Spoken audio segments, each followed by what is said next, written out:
Welcome to the Rim Break Rodeo. We hope this video helps. You start by gathering only the assets needed and keeping them tidy. This avoids recreating work later.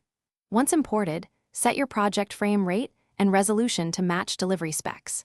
Create a rough composition and drop proxy media for heavy clips to keep playback smooth. Now trim layers to the first usable frames and lock offline plates. Make sure to save version project files so you can roll back if a change breaks the comp. You should block primary motion with key poses to establish timing, then move to interpolation so movement feels intentional.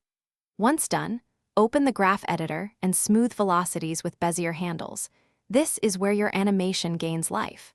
Add motion blur and secondary motion by offsetting child layers or using dynamics expressions.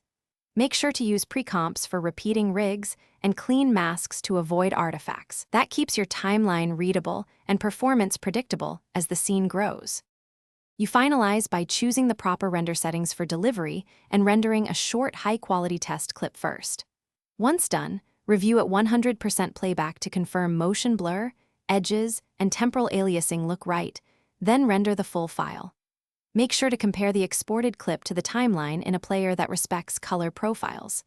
If things go wrong, clear your cache and confirm project frame rate matches export. That single check resolves most flicker or stutter issues. Thanks for watching. Consider subscribing if we helped you.